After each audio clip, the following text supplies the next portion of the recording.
Hello friends, now in unit 16, lecture number 4, standard 12, 16.4, chemicals in food.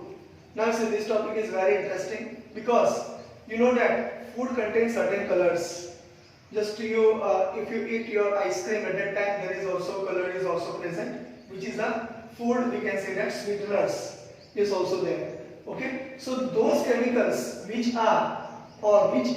can say that those chemicals are added to food for first their preservation, second enhancing their appeal, and third is adding nutritive values. This is very important. That preservatives, that means what? Certain food is not stored very easily. That means suppose we do not any preservative. Preservative is used for food kept for long time. Remember, those food kept for a long time, it is considered as preservatives.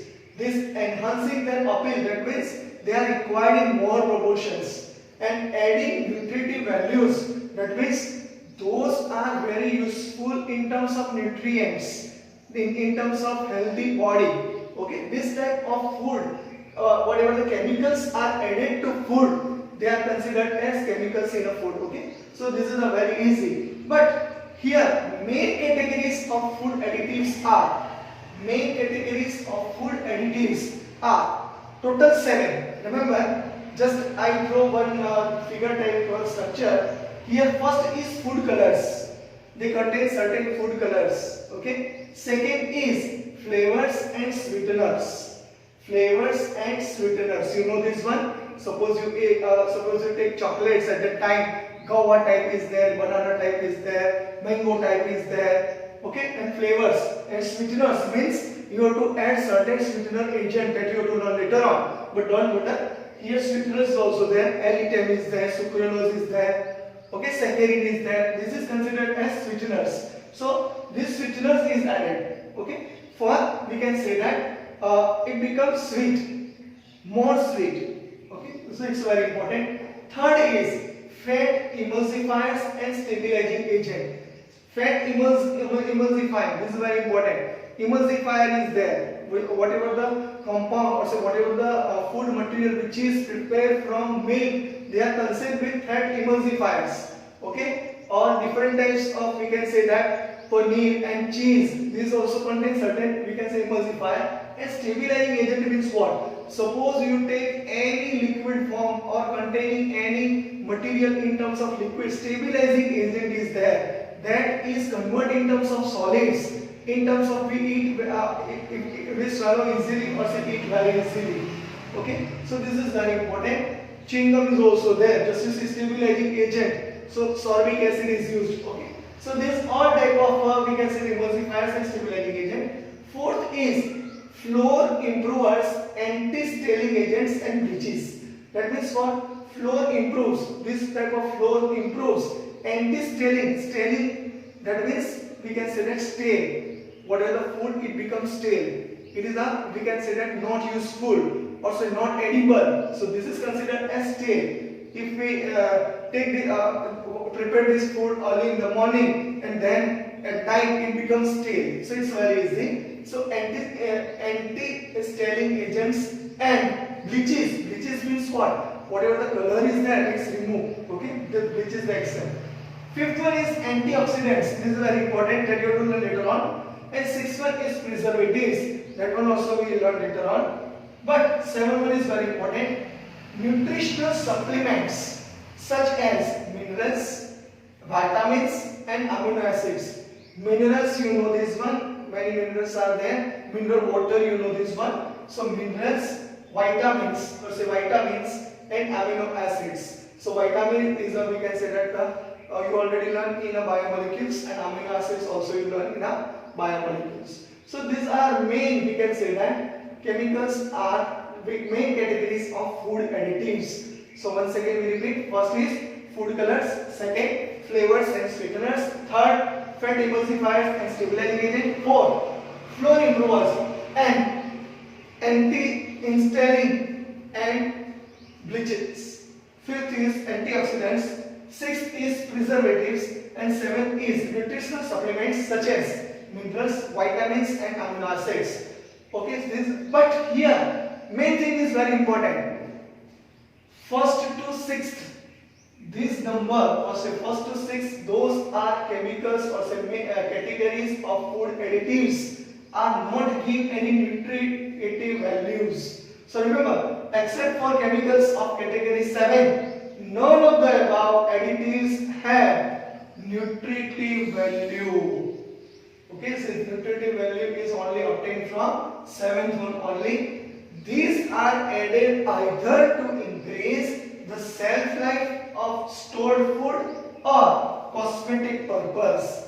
Cosmetic, just like you know, there's cosmetic materials is there, different types of shapes is there, color is there, and we can say that glitters is also there. Some is a crystalline is also there. So this type of cosmetic purpose is also very important. Scrub is also there. So these are very important. So these are we can say that main categories of food additives. First is food colors, second is flavors and sweeteners, third is fat emulsifier and stabilizing agent, fourth is flow inverters, anti-stalling agents and bleaches, fifth is antioxidants, sixth is preservatives, and seventh is nutritional supplements such as minerals, vitamins and amino acids. So this is all about initial informations. Now we learn artificials sweeteners. Okay, so this is a very important topic. So here also you write down according to this, make a screenshot and write it completely in your note.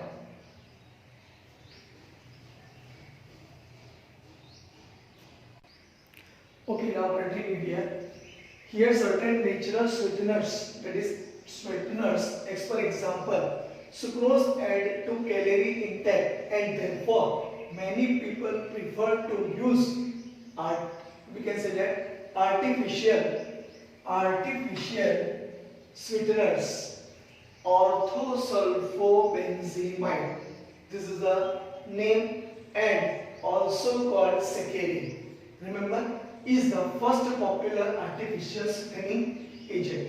So you have to remember natural sweeteners. As for example, sucrose is there. Add to calorie intake. That means if we take sucrose, then our calories increases, and therefore many people prefer to use artificial sweeteners, orthosulfobenzimide, also called saccharin. Another name is saccharin, is the first popular artificial sweetening agent. Now some information regarding this particular saccharin. It has been used as a sweetening agent ever since it was discovered in 1879. So our first sweetening agent is which one? Saccharin. Remember this one. About 550 times as sweet as cane sugar. We can say that here comparison is there. 550 times as sweet as cane sugar. It is exerted from the body in urine changed. That is when it is exerted from the body in a urine change. It appears to be entirely inert and harmless when taken. This is very important.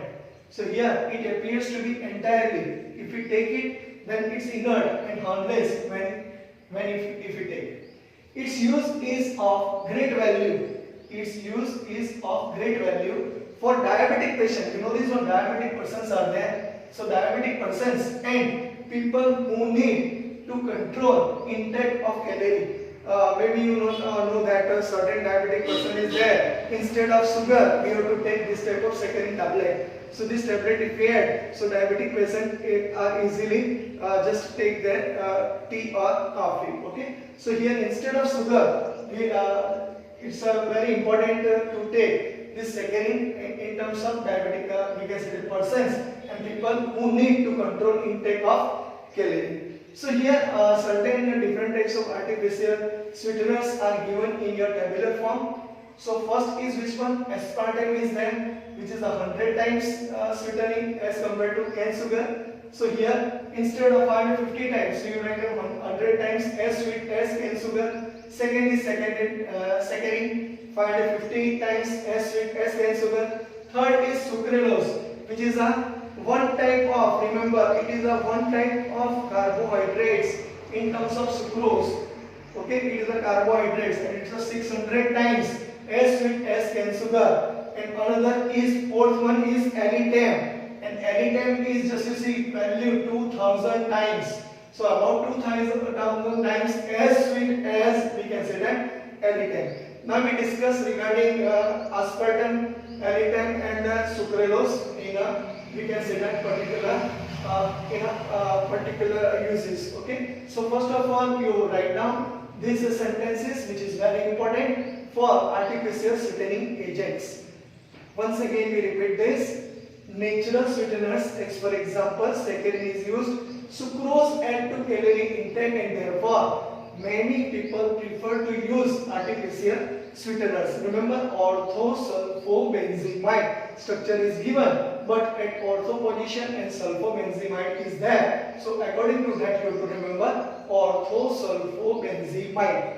Okay, so also called saccharin, structure is not important here, is the first popular artificial sweetening agent. It has been used as sweetening agent ever since it was discovered in 1879. So just you see about 550 times as sweet as cane sugar. So your comparison is different here. If you take 100 times as sweet as cane sugar, then aspartame is there. 550 times, then saccharin is there. 600 times as sweet as cane sugar, then we can say the sucralose is there, and 2000 times as sweet as cane sugar, then its Alitem is there. So they are artificial sweeteners. It appears to be entirely, just you see, it is exerted from the body in urine change.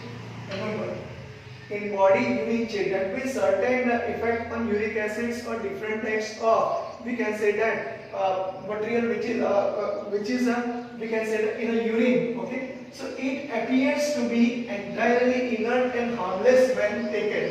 It is used of great value for diabetic, these are diabetic persons and people who need to control intake of calorie. And artificial sweeteners, just we complete it. Aspartame 100 times, write down here instead of 550 times.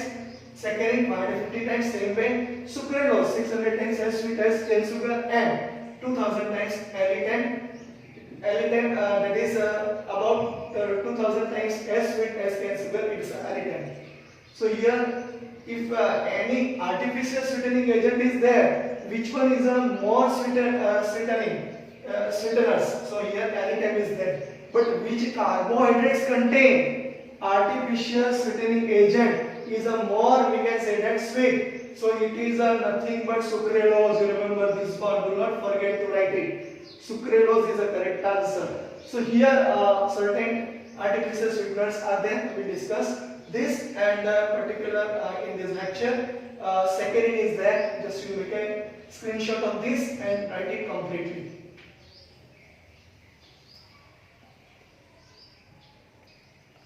Now open your textbook and see the table in which structure is also given and how many times it is sweet as cane sugar. This information is also given. But here certain sentences required to write it here because its properties. So first is aspartame, according to your NCERT textbook, most successful and widely used. Remember, it's the most successful and widely used. Roughly 100 times as sweet as cane sugar. Roughly it is 100 times as sweet as cane sugar. Remember, this value is very important. Methyl ester of dipeptide. See the structure in your tabular form. Methyl ester of dipeptide form from aspartic acid and phenylalanine. Is it clear? Once again we repeat. This is a methyl ester of dipeptide formed from aspartic acid and phenylalanine, and it is a limited use because it decomposes. That means that temperature it is unstable, cooking temperature is unstable, so there is limited use. It is used in cold foods and soft drinks because it is unstable at cooking temperature. Remember, at cooking temperature this becomes unstable, and that's why stability is required. So those are particular food which do not require the stability, at that time it is used.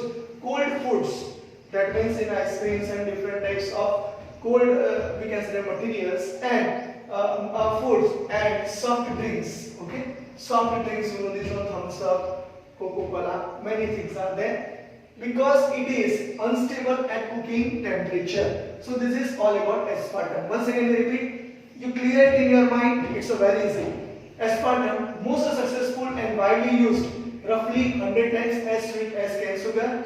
Methyl ester of dipeptide formed from aspartic acid and phenylalanine. Limited use, that is cold foods and soft drinks, because it is unstable at cooking temperature. Now we switch on towards alidem. So this alidem is very important. It is the more sweeteners, you know this one, sweetening agents. High potency sweeteners, remember this one, underline on this, high potency sweeteners. Although it is more stable, that's why it is used in we can say different types of food also. Then aspartame. The control of sweetness of food is difficult while using it. So this control is very difficult, and it is you know that 2000 times more. Just you write down 2000 times as sweet as cane sugar. So more sweetening agent is alidem, and this control is not. It is very difficult. Okay, to control it. So high potency, once again, alidem, high potency sweeteners. Although it is more stable than aspartame, the control of sweetness of food is difficult while it is used. Okay, sucralose, and last is that sucralose is the one type of artificial sweetening agents, which is we can say the derivative of trichloro-derivative of sucrose. Remember, and sucrose is a carbohydrate. So you must know which one is a carbohydrate. Okay, so this is very important. Trichloro-derivative of sucrose. It appears and tastes and like sugar, and taste are like sugar. Okay, it is stable at cooking temperature, so it's used in a many way. It does not provide calorie. This is very important because calorie is not provided by this sucralose. So they are trichloro-derivative of sucrose. It appears and taste are like sugar. It is stable at cooking temperature, and it does not provide calories. So suppose somebody asks that write a note on aspartame, alidem and sucralose, it get up 3 marks. So you prepare according to the sentences and you write it in your note according to this way, which is written in NCERT textbook, but you write according to this. So you got a good marks, and here make a screenshot of this.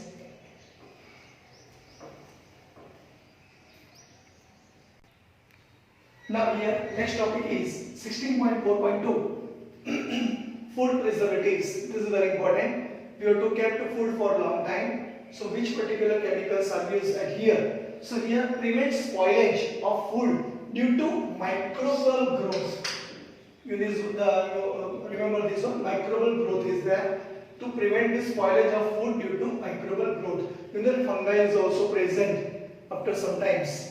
In piglets also we can say that fungi is there. In different types of food material also fungi is there. Suppose tomato sauce is there, it is also we can say it becomes stale. So we have to prevent this spoilage. Okay, so we use certain preservative. Most commonly used preservatives include table salt, the salt, simple salt, sodium chloride is there, which we have to put we have to take water and dissolve certain amla and different types of, we can say that, fermentation process.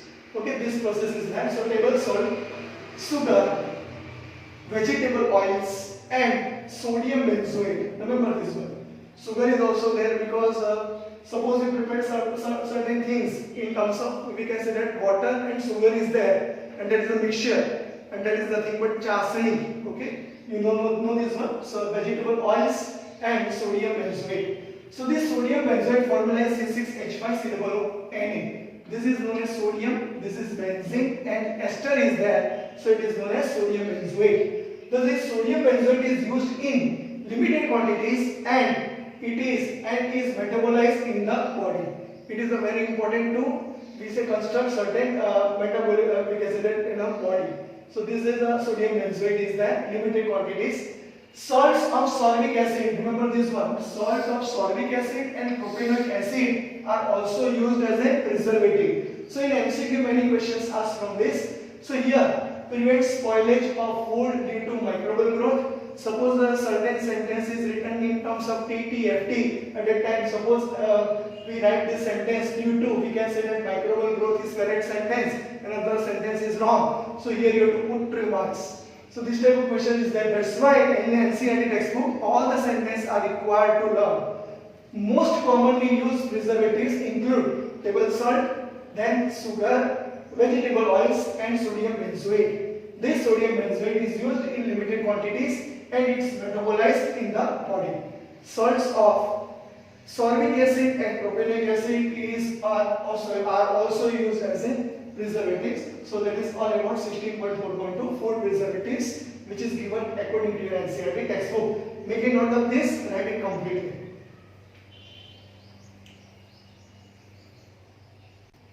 Okay, now here last topic of your this lecture 16.4.3 antioxidants in food. Remember, antioxidants in food. Anti means those are oxidant, that means action of oxygen is removed. Okay, that is considered as antioxidants in a food. So here, important and necessary food additives. These antioxidants are important and necessary food additives. First, help in food preservation by retarding the action of oxygen on food. That means whatever the action of oxygen is there, it is retarded, it is minimized. It is, we can say that, the removal by, we can say that, this type of antioxidants. These are more reactive towards oxygen than the food material which they are protecting. So it's important. These are more reactive towards oxygen than the food material which they are protecting. First is here, two most familiar antioxidants are there. Remember the name, butylated hydroxytoluene, that is called BHT. And second is butylated hydroxyanisole, which is called BHA. So here first is butylated hydroxytoluene and another is butylated hydroxyanisole. So here the addition of BHA, that is butylated hydroxyanisole, to butter increase its shelf life from months to years. That means suppose we have to store this particular butter up to month, we have to convert this month in terms of years by adding BHA, butylated hydroxyanisole. Remember, this is a very important, because preservative are very, we can say that it's used as a preservative as well as antioxidants, both way. So here the addition of BHA to butter increase its shelf life from months to years. So here BHT and BHA along with citric acid are added to produce more effect. BHT, that is called butylated hydroxytoluene, and butylated hydroxyanisole along with citric acid are added to produce more effect. Here according to addition of acids, so sulfur dioxide, remember this is important, and sulfate are useful antioxidants for wine and beer, sugar syrups, and cut peeled or dry fruits and vegetables. If vegetables are there, if fruits are there, they are in cutting in terms of piece, that you have to add this certain type of sulfur dioxide or sulfate in terms of, we can say that, antioxidants. Then they are, we can say that they are good antioxidants. They are, we can say that the action of oxygen is retarded. So this is very important. Sulfur dioxide and sulfate are useful antioxidants for wine and beer, sugar syrups, and cut peeled or dry fruits and vegetables. Dry fruits are also there, just like almond and cashew nut is also there, walnut is also there. So this type of dry fruits also we kept in terms of, we can say, sulfur dioxide and sulfate containing antioxidants. So this is all about antioxidants in a food. In your textbook it is written up to this. Once again we repeat, help in food preservative by retarding the action of oxygen on food. These are more reactive towards oxygen than the food material which they are protecting. The most important antioxidants are, remember name, BHA and BHT, butylated hydroxy, first of all toluene, and then butylated hydroxyanisole. So the addition of BHA to butter increase the shelf life from month to year. And PHT and BHA along with citric acid are added to produce more effect. Sulfur dioxide and sulfate are useful antioxidants for wine and beer, sugar syrups and cut peeled or dry fruits and vegetables. Because the action of whatever the oxygen is there, it is we can say retarded by adding this type of sulfur dioxide and sulfate containing antioxidants. And this is all about this lecture. Lecture number 4 now here finished. Make a screenshot of this and write it. Thank you.